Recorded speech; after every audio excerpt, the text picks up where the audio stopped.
Pero kung bago ka pa lang sa aking channel, paki-like, share, and click the subscribe button and the notification bell para lagi kayong updated sa mga parating ko pang uploads.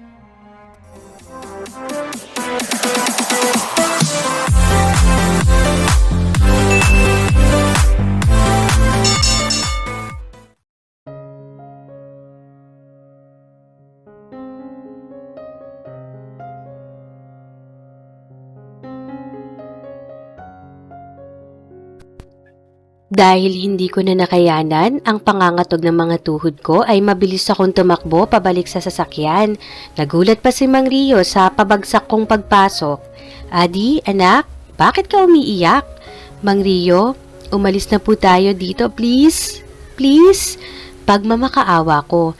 Hindi ko na kaya para ako mahihimatay. Hindi ko kayang makita sila na matagal. Nasasaktan ako.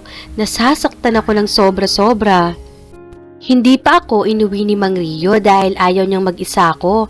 Kinuwento ko rin sa kanya kung anong nakita ko kanina. Halos hindi rin siya makapaniwala sa ginawa ni Rafael. Hindi ko alam kung sasabihin ko ba to kina Mama, Papa at Faye. Busy silang lahat sa trabaho at ayokong abalahin sila. Mabuti na lang at kasama ko si Mang Rio para may pagsabihan ako ng sama ng loob. Napag-isipan ko na dadalaw ako sa bahay. Simula nang umalis ako doon ay hindi maganda ang huling pag-uusap namin nila Mama at Papa. Gusto ko makausap sila ngayon at baka sakaling makinig sila sa akin. Inihinto ni Mang Rio ang sasakyan sa harap ng bahay namin.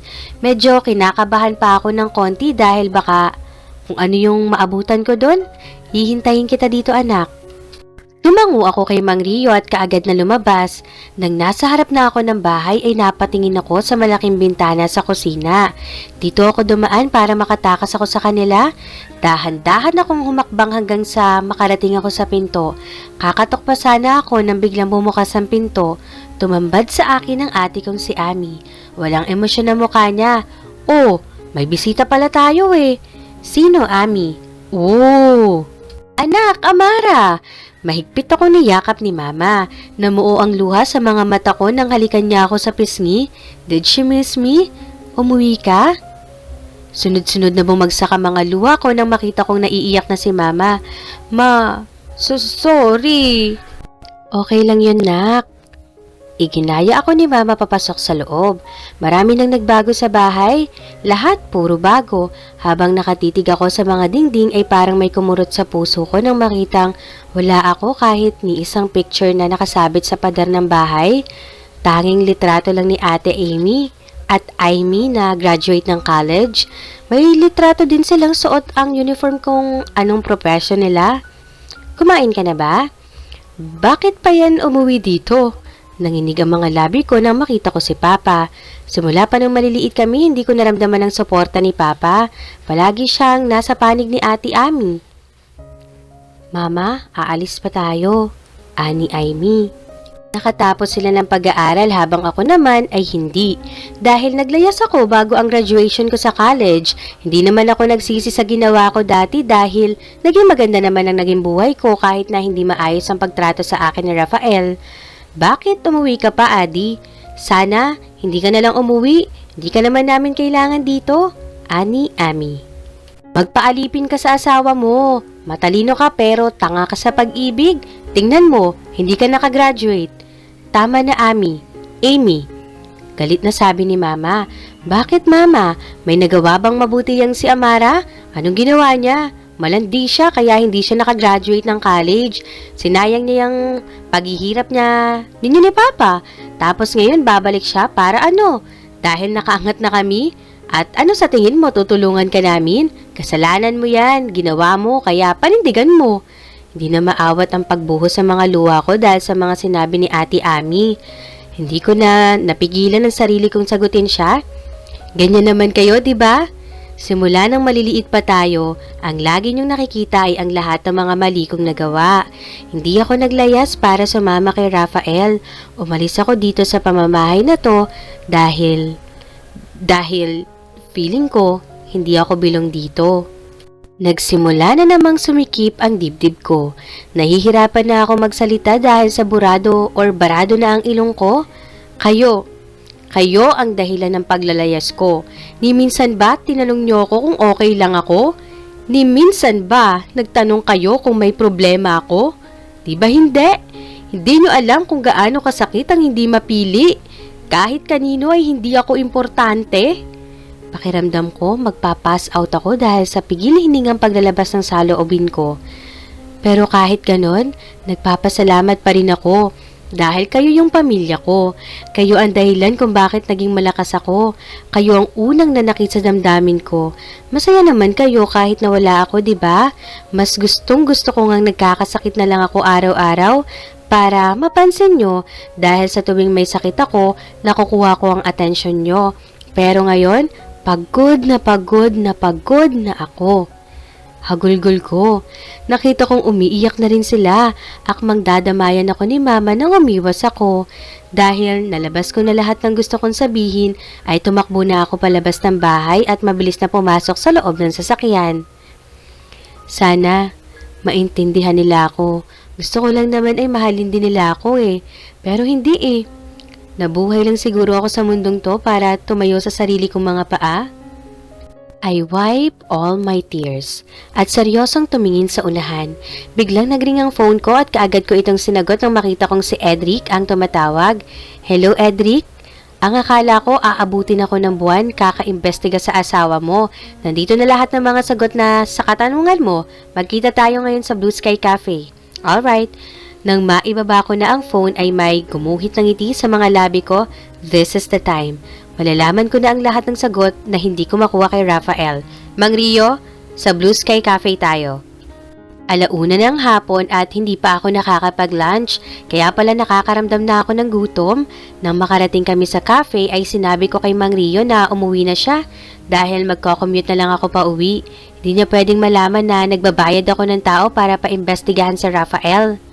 Nakita ko si Edric na nakaupo sa pinakadulo ng cafe. Konti lang ang tao sa loob.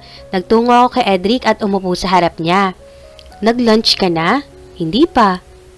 Kumain ka na muna. Kailangan mo ng lakas baka sakaling mag-wild ka mamaya. Sabi niya sabay tawa. Edric, ayan ka na naman. Straight to the point na tayo. Iniabot niya sa akin ang brown envelope na hawak-hawak niya. Kinuha ko iyon at kaagad na binuksan. May mga nakita akong litrato ni Rafael sa kung saan-saan. Merong sa resort, malls, restaurants at kid stuff. Kid stuff? Inilapag niya ang picture ng asawa ko sa lamesa. Ito ang asawa mo. Pagkatapos ay may inilapag ulit siyang litrato ng babae. Nagulat ako nang malaman na ang nilapag niyang babae ay siyang nakita ko sa opisina ni Rafael. Nung gabing yon, na ang sabi niya ay Glenda ang pangalan. And this is Mary Shinseng. What? Muli siya naglapag ng isang litrato ng bata. And this is Nami, daughter of Mary. Hindi ko na naimbestigahan kung si Rafael ang ama ng batang ito, pero obvious naman dahil palagi niya kasama ang mag-ina. Inilapag niya ang mga litrato, kung saan magkasama sina Mary at ang anak nitong si Nami. Naalala ko na naman kung anong nakita ko kanina sa amusement park. Parang bumalik lahat ng sakit na dinanas ko since day one. Rafael lied to me? Habang tinitignan ng mga litrato ay may mga namuong luha sa mga mata ko. Nang makita ko kung paano ngumiti si Rafael sa lahat ng mga litrato, kung paano niya pasayahin ang mag-ina, paano nangyari to? Malaki na ang bata? Ibig sabihin ba nito ako ang kabet? Pero we're married. Inilapag pa niya ang litrato ng isang pamilyar na tao. At ganun na lang ang gulat ko nang maalala ko kung sino yon. And this is Emmanuel Shinseng, a Chinese businessman. Wait, what? They're siblings? Ano to? So matagal na palang alam ni Emmanuel to? Bakit hindi niya sinabi sa akin? Nilinlang nila akong lahat. Inuto nila ako. Ginago nila akong lahat. Napahawak ako sa sentido ko dahil parang pakiramdam ko, sumasakit ang ulo ko kakaisip. Hindi na rin umuuwi si Rafael sa kondo niya sa El Ravino. Na-trace ko kung saan siya umuuwi sa tuwing hindi siya umuuwi sa bahay niyo. Alam kong 2 gabi siyang hindi umuwi sa'yo. Rest house sa isang resort na pagmamay-ari ng asawa mo dito sa Maynila. Doon nakatira ngayon na mag-ina. Napatakip ako ng bibig nang malaman ko ang lahat ng to. I can't believe this. Kaya pala ayaw na ayaw ni Rafael na lumalapit ako kay Emmanuel dahil alam nito lahat ng galaw niya. Nagsinungaling silang lahat sa akin. Natuturog ang puso ko. May boses na ang pag-iyak ko dahil hindi ko na talaga mapigilan. Lumapit sa akin si Edric at niyakap ako para damayan. This is the truth, Amara. Matagal ka nang niloloko ng asawa mo. You should accept it. Sana, naniwala na lang ako kay Elena at Faye. Nang dahil kay Rafael, nawalan ako ng kaibigan. Nang dahil kay Rafael, nasaktan ko si Elena. Nang dahil sa pagmamahal ko kay Rafael, nawala sa akin ng lahat. Hindi ko matanggap. Galit na galit ako. Galit na galit ako sa lahat ng nanloko sa akin. At mas lalong galit na galit ako sa sarili ko. I am stupid. Moron!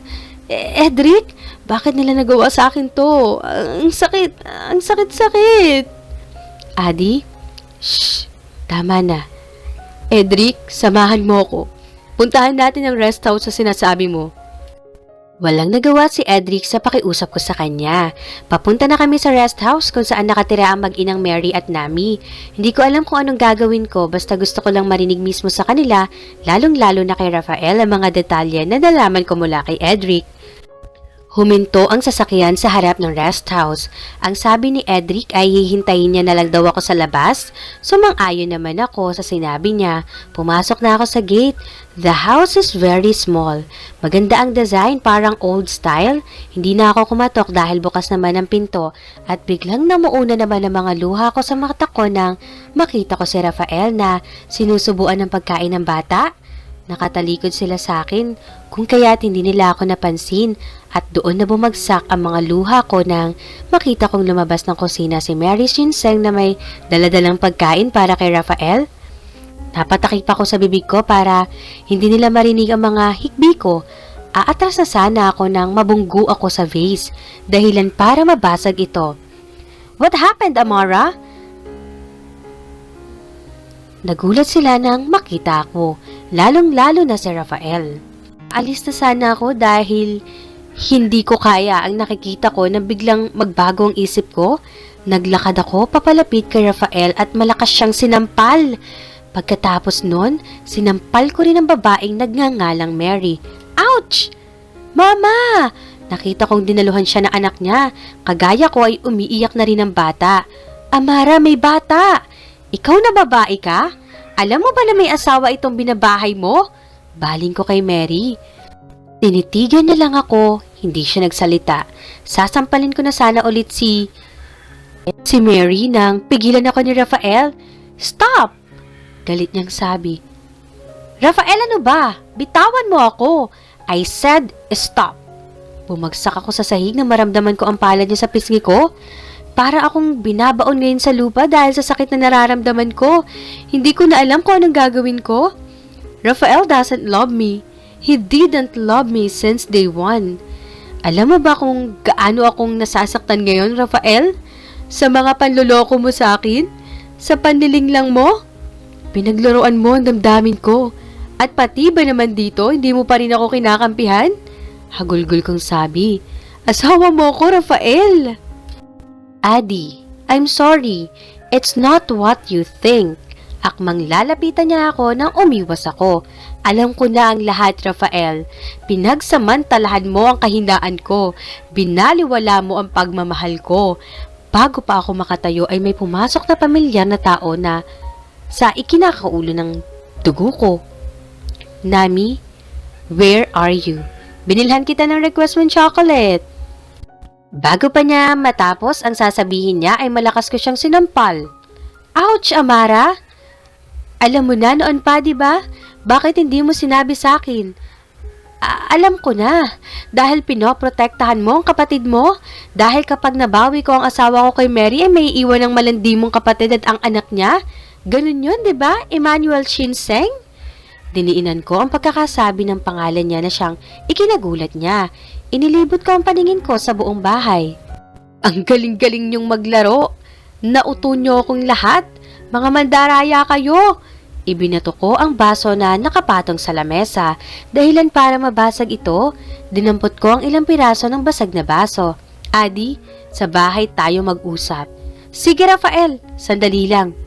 Tinitigan ko si Mary na ngayon ay yakap-yakap ang anak niya. Tatanungin kita at sasagutin mo ako ng maayos. Kapag hindi ka sumagot, itinaas ko ang basag na piraso ng baso. Gigilitan kita ng leeg. Adi, please stop! Akmang lalapit sa akin si Emmanuel nang ituto ko kay Mary ang hawak kong bubog. Sige, lumapit ka. Adi, what are you doing? Hindi ko pinansin si Rafael at matalim lang ang tinitigan si Mary. Kay Rafael ba yan? Turo ko sa bata. Ilang saglit pa bago siya sumagot. Napakuyom ang kamao ko na dahan-dahan siyang tumango. Muling nang labo ang mga mata ko at sabay-sabay na bumagsak ang mga luha ko. How could you do this to me, Rafael?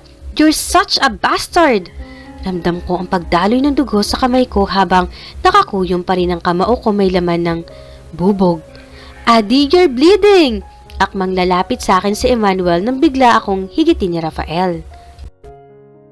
Napahigpit lang ako sa kanya hanggang sa makarating kami sa pribadong lugar. Medyo madilim na ngunit kitang-kita ko pa rin ang mga galit sa mata ni Rafael. So, siya pa ang galit? Galit ba siya dahil nalaman ko na lang lahat ng panloloko niya? Are you out of your mind? Yes! Sigaw ko. Nababaliw na ako ng dahil sa'yo. Mahigpit niyang hinawakan ang braso ko. Binalaan na kita, Rafael. Bakit mo nagawa sa akin to, Rafael? Ano bang kasalanan ko sa'yo? Buong buhay ko? Hindi ko naranasan maging masaya. Palagi akong mag-isa at hanggang ngayon, mag-isa pa rin ako. Hagulgol ko. Ramdam ko ang pagmanhid ng kamay ko dahil sa sugat. At patuloy pa rin na dumadaloy ang dugo sa kamay ko. Rafael, bakit? Hindi mo ako mahal, diba? Diba? Rafael, diba? Niyugyug ko siya. Kung hindi mo ako mahal, bakit mo ako pinakasalan? I shouted at him na parang mapuputol na ang ugat sa leeg ko. Ha, Rafael? Bakit mo ako pinakasalan? Kasi sabi mo buntis ka. He shouted back. Nanginig ako dahil sa sinabi niya. Umatras din ako dahil nakita kong namumula ang mga mata niya. Gustong gusto ko nang magkaanak nun, Amara. Pero nagsinungaling ka. Ginawa ko lahat para mabigyan kita ng magandang kasal. Binigyan kita ng magandang buhay. Halos lahat ng oras ko binigay ko sa'yo kasi akala ko buntis ka. Pero umabot ng ilang buwan, nagtaka ako kung bakit hindi lumalaki ang tiyan mo. You lied to me first, Amara. Para akong pinapatay noon. Ipinagyabang ko sa lahat na sa wakas magkakaanak na ako pero wala. Napapaos niyang sabi. Patuloy lang sa pagtulo ang mga luha ko. Dahil sa isang pagkakamali ko, ginawa mo ng impyerno ang buhay ko, Rafael? Napakapit ako sa lamesa na nasa gilid ko. Nangihina na mga tuhod ko. Simula pa kaninang umaga ako nasasaktan. Wala na bang katapusan to? Kaya kitang bigyan ng anak, pero pilit mong inilalayo ang sarili mo sa akin. Kaya ba nagawa mong buntisin si Mary?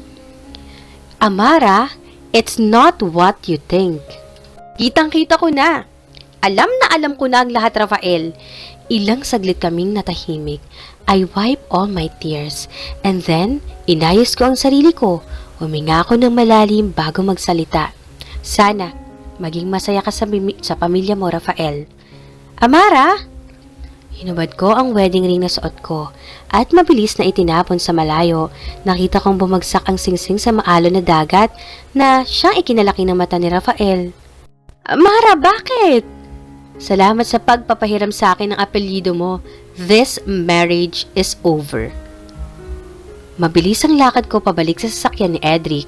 Ang akala ko ay iiyak na naman ako pero wala. Wala nang lumalabas na luha sa mga mata ko.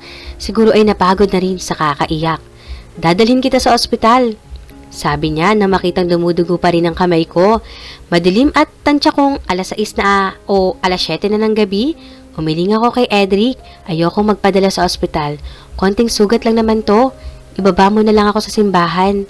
Sinunod ni Edric ang sinabi ko. Ibinaba niya ako sa simbahan. Iintayin pa sana niya ako kaso masyado na akong nakakaabala sa kanya. Dahan-dahan ako ngayon pumapasok sa simbahan. Minsang natikman ang init ng iyong halik. Akala ko narating ko na ang ulap sa langit. Sa aking pagpikit, ang tanging naisip, ikaw, na sa hanggang wakas ang aking pag-ibig. Ngunit biglang nagbago ka.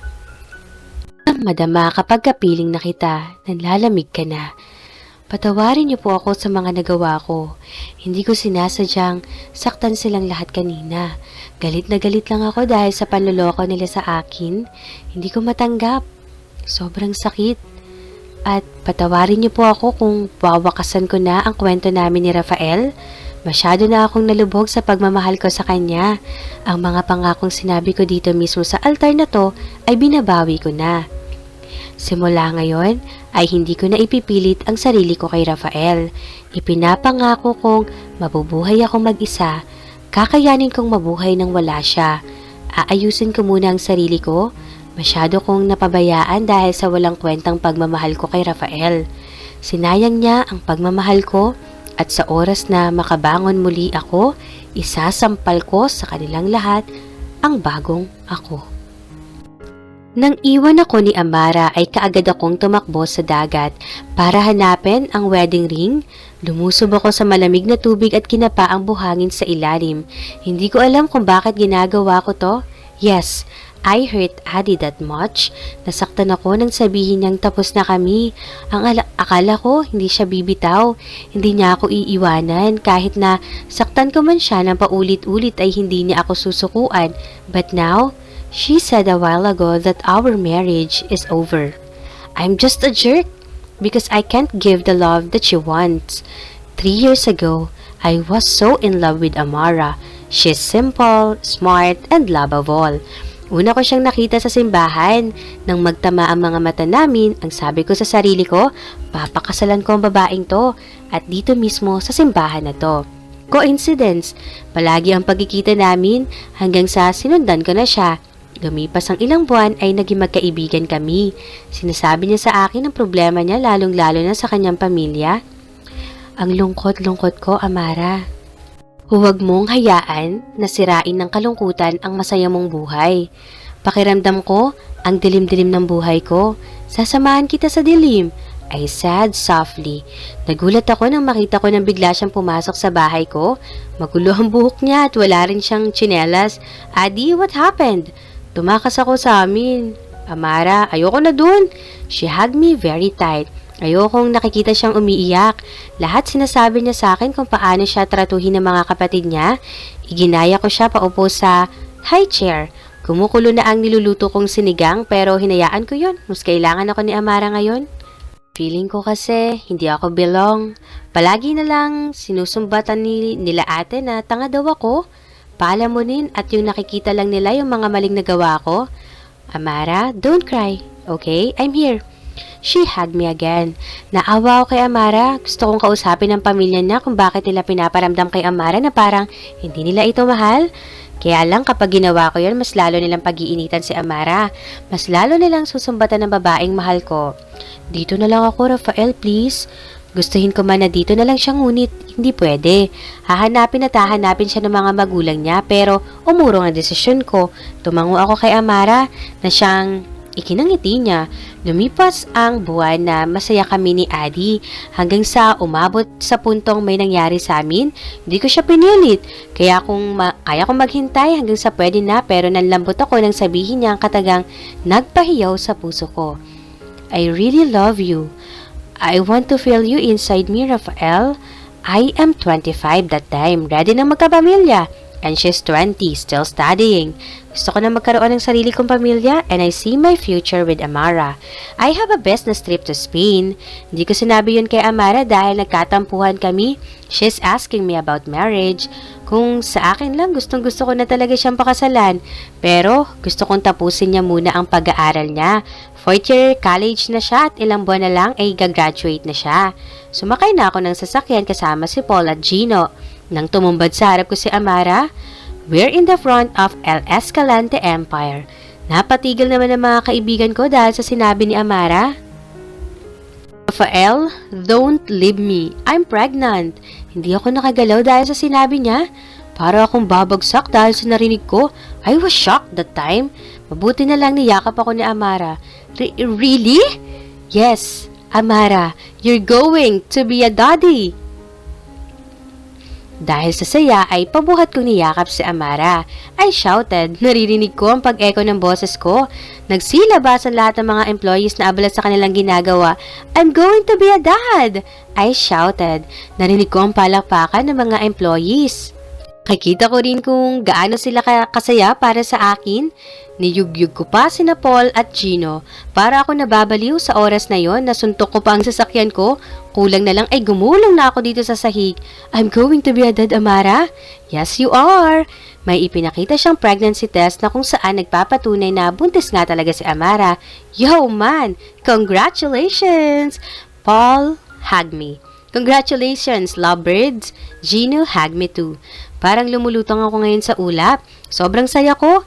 Ito rin ang unang beses ng pag-iyak ko dahil kay Amara. Magkakaanak na kami at kasama kong bubuo ng pamilya ang babaeng mahal na mahal ko. I canceled all my appointments that day.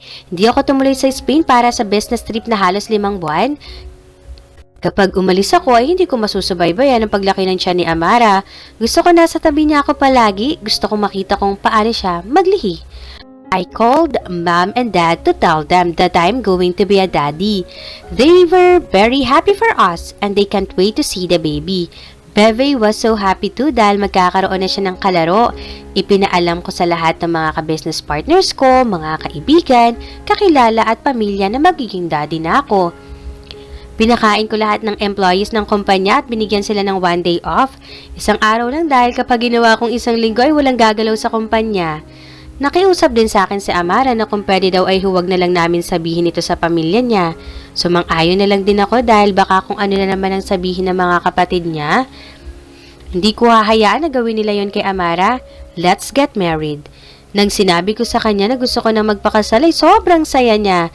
Nung gabi rin yun ay may nangyari ulit sa aming dalawa na pareho rin namin ginusto. Isinuot ko sa kanya ang kwintas na pinabili ko kay Gino. That necklace means untold love. Rafael, anong gusto mo?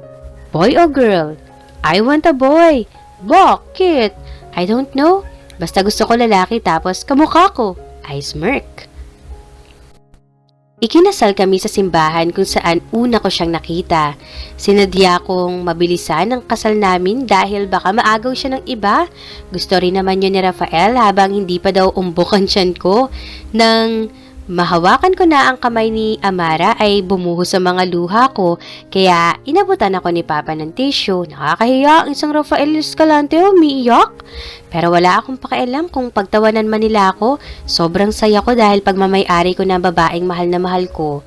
Lumipas ang 2 buwan ay nakikita kong nagpapalakas na ang kain ni Amara. Binili ko lahat ng request niya kahit na madaling araw ay bumabangan ako para bilhin lahat ng gusto niya. Kahit na pagod ako galing trabaho ay ipinagluluto ko siya dahil yun ang gusto niya. Minsan ay 3 o 2 oras lang ang tulog ko pero kinakaya ko. Inaya ko siya na bumili ng mga gamit para sa baby pero tumanggi siya. Ang sabi niya ay 2 buwan pa lang naman ang tiyan niya. Matagal pa naman daw at saka hindi pa namin alam kung babae o lalaki. She has a point kaya sinunod ko na lang ang sinabi niya. Pagod na pagod ako galing trabaho. Nang madatnan ko si Amara at Faye na nag-uusap sa sala ng bahay namin, hindi muna ako pumasok dahil parang seryoso ang pag-uusap nila. So, anong balak mong gawin? Faye, sa totoo lang ay hindi ko na talaga alam. Nakokonsensya na ako. Me too. Ako ang nagbigay sa'yo ng ideya na to kaya ngayon namomroblema ka. No, don't blame yourself. Paano mo sasabihin ngayon kay Rafael na hindi ka talaga buntis? Nanlaki ang mga mata ko nang marinig ang sinabi ni Faye. Dahan-dahan akong humakbang papasok habang nakatitig kay Amara. Ulitin mo ang sinabi mo, Faye. Rafael?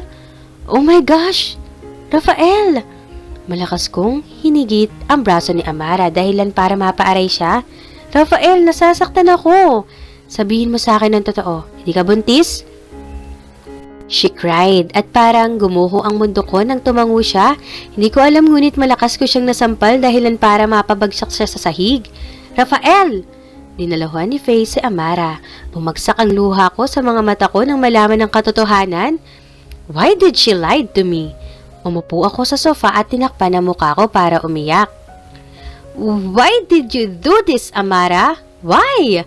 Sinubukan niyang lumapit sa akin, ngunit malakas ko siyang tinulak. Sobrang sakit. I give her all. Pero bakit ganito? Parang nawala ng saysay ang buhay ko dahil sa nalaman ko. Amara didn't lie to me since day one. Pero ngayon, nagawa niyang magsinungaling sa akin. Ang sakit-sakit.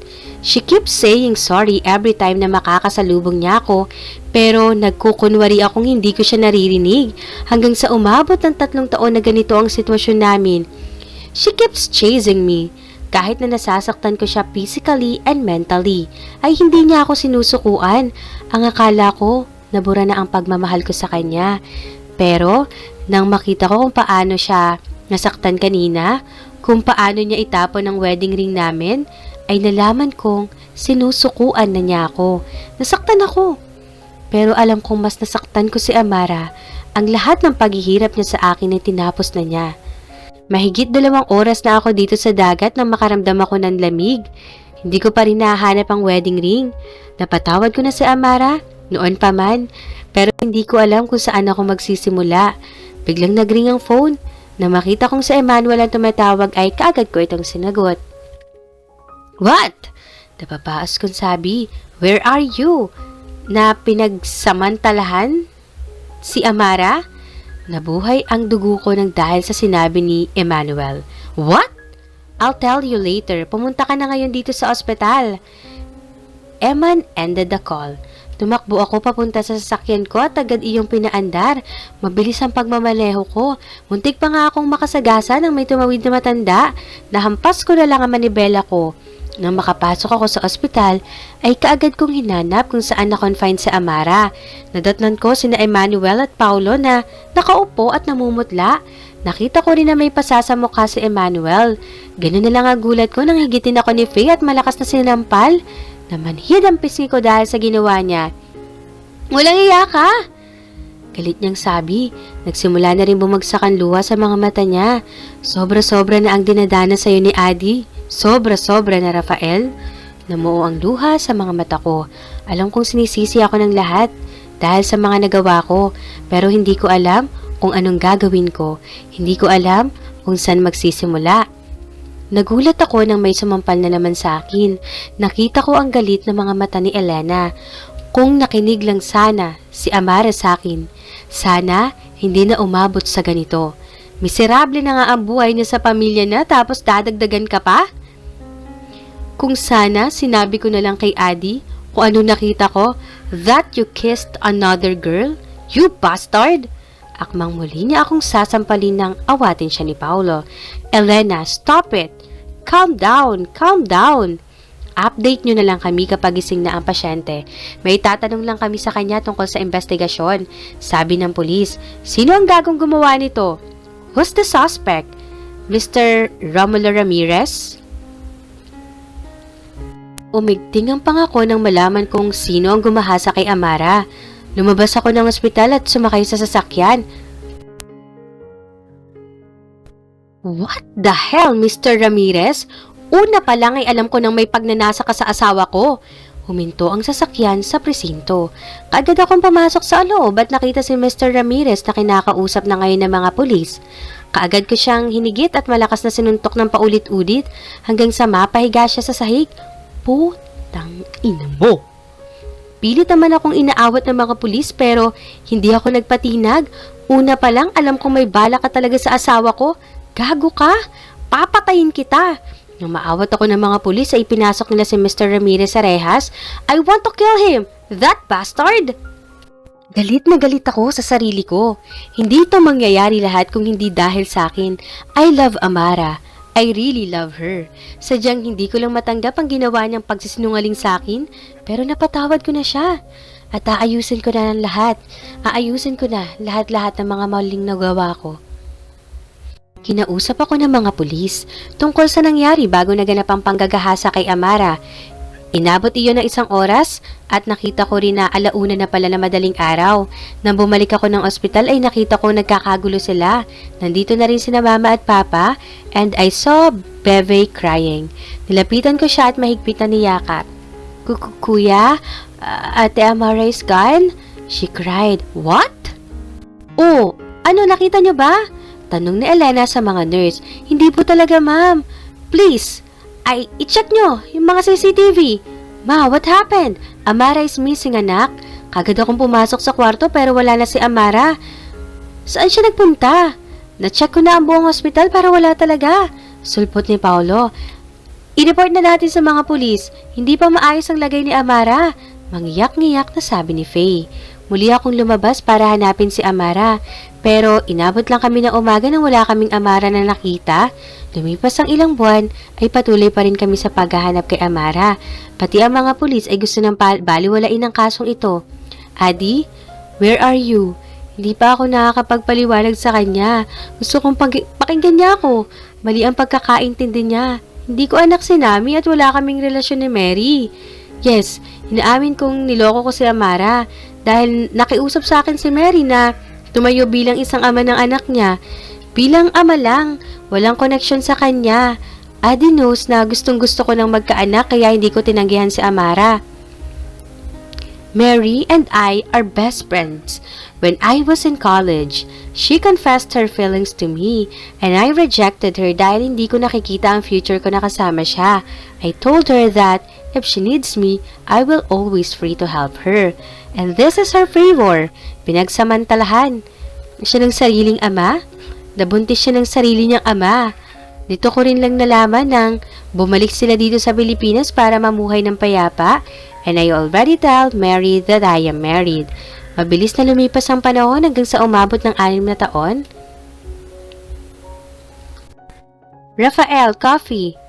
Thanks. Nilapag ni Larera ang kape sa lamesa ko. Ang buong akala ko aalis na siya, ngunit nanatili siyang nakatayo sa harap ko. Is she the new manager of El Escalante Empire? 5 taon na siyang nagtatrabaho dito sa kumpanya at dahil magaling siya ay ibinigay ko na sa kanya ang posisyon na gustong gusto niya. Dinner tayo mamaya? Ay shook. Nope, I have something to do. Bakit? Suot mo pa rin ang singsing na yan. Di ba matagal na kayong hiwalay ng asawa mo? Hindi kami naghiwalay. Nagkatampuhan lang. Grabing tampo naman yan. 6 na taon. At hindi ko kilala yung asawa mo ha. Pangalan lang niya ang alam ko. I don't mind her. Marami pa siyang sinasabi pero hindi ko yun pinakinggan. Kinukwentuhan niya ako palagi tungkol sa mga love story na nababasa niya sa libro. Nang matapos na ako sa ginagawa ko ay kaagad nang niligpit lahat ng mga kalat ko. Kailangan namin paghandaan ng pagbubukas ng bagong resort sa Tagaytay. Ilang sandali pa nang may biglang kumatok at pumasok na sekretarya kong si Jack. Hindi na ako kumukuha ng babaeng sekretarya dahil baka biglang pumunta dito si Rafael. Ay, si Amara para makita ko. Alam ko na malabong mangyari yon pero umaasa pa rin ako. Sir Rafael, nandito na po si Miss Valentina. Papasukin mo na sila. Ilang saglit pa nang pumasok si Valentina kasama ang mga models niya, kinikilatis ko ang mga models na ngayon ay nakangiting nakatitig sa akin. Tapos, alam ko naman na gwapo ako pero sorry to them, I already married. Good afternoon, Mr. Escalante. Valentina greeted to me. Sinanyasan ko silang umupo. Tinitingnan ko pa lang ang mga models ay sigurado ako na wala akong makukuha dito. I want something new, something that enchant. Pumili ka na ng gusto mo. Wala ka na bang bagong models? She laughed. Rafael, madalang na lang ang mga models ngayon. Gusto mo ba ng something new? Bagong muka? Yung bagong pagkakaguluhan ng mga investors and visitors ng resort na bubuksan mo? Sana, si Tim ang kanontak mo. Something new. Bagong muka. Bagong pagkakaguluhan ba ang hanap mo, Rafael, my dear? Nagulat ako nang pumasok si Tim. I was amazed what she's wearing right now. Very fashionist. When she walked near me, I gave her a big smile. Kind of. 3 models ang kakailanganin mo. Veron and Glenda are available. And gusto ko lang malaman mo na may bago akong anak. Very fantastic. Goddess and attractive. Kahit kailan ay hindi ako binibigo ni Tim sa mga pinapadala niyang models, I accept her offer dahil may tiwala naman ako sa kanya. Dalhin mo dito ang mga models mo tomorrow morning and I am excited to meet your new daughter. She smiled at me. Hindi ko alam pero pakiramdam ko parang may kakaiba sa ngising iginawad sa akin ni Tim. Nang matapos ang usapan namin ay iniwan ko kay Lyra ang mga papel na iniwan ko dahil gawain niya naman yun. Bago ako umuwi, binilhan ko muna ng cake si Beve. She texted me that she's craving for a chocolate cake. Wala na si Amara para gawan siya ng cake. Beve, grow up. She's already 14 years old and I am happy to see her that she's improving. Ginawa ko ang lahat para maayos na makapagsalita si Beve. At ngayon, patuloy pa rin kami sa proseso. Beve, Kuya is here. Pagkapasok ko ng bahay ay nakita ko naglakad siya papalapit sa akin habang hawak-hawak ang tablet niya. Wow, Kuya! Thank you, Popo! You're welcome. Daddy is here na ba? She nodded. Dumiretso na siya sa kusina bitbit ang cake na binili ko. Habang ako naman ay dumiretso ako sa garden kung saan nakita ko si Papa na nagkakape. Dad! I sat up beside him. Oh, Rafael, nandito ka na pala. Nakahanap ka na ba ng mga modelo? Yes, I'll meet them tomorrow. Make sure na babagay sila sa team ng hotel, okay? I nodded. Yes, Dad. Nang matapos kami mag-usap ni Daddy ay nagpaalam na ako sa kanila na uuwi na. Pagod na ako. Nagising ako kaninang alas 4 ng umaga para tapusin ang mga naiwan kong trabaho kahapon. Nang makauwi ako ay kaagad akong dumiretso ng kusina para magluto ng hapunan. Simula nang mawala sa akin si Amara ay pinag-aralan ko ang lahat ng mga gawaing bahay. Ako na ang naglalaban ng mga damit ko tuwing weekends. Ako na rin ang nagluluto para sa sarili ko. Ako na rin ang naglilinis ng buong bahay namin ni Amara. Pero kapag pagod naman ako ay pinapapunta ko dito si Manang Cecil para gawin ang mga gawain sa bahay. Walang araw at oras na hindi ko naiisip si Amara. Now I realize na hindi ko dapat sinaktan si Amara. Kung dati ay dinadaanan ko lang siya kapag nagkikita kami, ngayon, hinahanap-hanap ko na siya sa bawat sulok ng bahay. Ngunit, tanging ala-ala na lang lahat ng yon. Nang lumipas ang gabi ay tinawagan ko sina Paolo at Gino para papuntahin dito sa bahay. Gusto kong uminom. Para naman makatulog ako kaagad. Hindi nagtagal ay dumating na din silang may mga dalang inumin. May problema ka siguro kaya nagyayakang uminom, no? Bunga ni Gino. Inilapag naman ni Paolo ang bitbit niyang alak. Kung may problema man si Rafael, iyon ay ang hindi pag-uwi sa kanya ni Amara ng 6 na taon. Hindi ko siya pinansin na tumawa naman sila. Paul is right. Iniisip ko na lang na gumaganti si Amara sa mga ginagawa ko dati. Ngayon, na-realize kong sobrang sakit pala kapag hindi mo nakikita ang asawa mo sa bahay nyo. Naiintindihan ko na nararamdaman ni Amara dati. Let's get drunk! Anong let's get drunk, Paulo? Gusto mo sakalin kita? Magdadrive ka pa pauwi. Ibabalik mo pa ako sa asawa ko. Hindi ka ba marunong umuwi sa asawa mo, Gino? Tinawanan ko lang ang mga sumbata nilang pabiro. Kung sana nandito si Amara, mas magiging masaya sana ako ngayon. But she's gone, and I don't know where she is. Hinalughog ko na ang buong Pilipinas para mahanap siya. Nag-hire ako ng mahigit 10 secret agent. Nagbayad ako ng malaki para mahanap siya pero wala talaga. Ang sabi ni Edric ay ginawang sekreto ni Amara ang lahat ng mga papeles niya. Kung saan man siya, kaya hindi siya dali-daling mahanap. Hindi ko alam kung paano nangyari yon. Tinatanong ko rin sa sarili ko kung sino ang taong tumutulong sa kanya na makalayo sa akin. Pero, paano Rafael kapag bumalik si Amara? Anong gagawin mo? Gino suddenly asked. I will chase her. Madaling makuha si Amara, kilala ko na siya. Di mo sure. Nakaya niya ngang lumayo sa iyo ng mahigit 6 na taon eh. Natahimik ako dahil sa sinabi ni Paolo. This is my fault. Tsaka, baka may pamilya na siya, Rafael. No, hindi pwede mangyari yun dahil kasal pa rin kami. Yun na lang alas ko. Paano kung gusto niyang magpa-annul sa'yo, di kawawa ka? They laughed loudly. Nag-e-echo ang boses nila sa loob ng bahay. Shit! Kaibigan ko ba talaga sila? Kahit ano pang sabihin nila ay mas naniniwala ako sa sarili kong makukuha ko ulit si Amara. Siguro ay inayos niya lang ang sarili niya kaya umabot ng 6 na taon ang pagkawala niya. She loves me so much and I will do everything to make her back.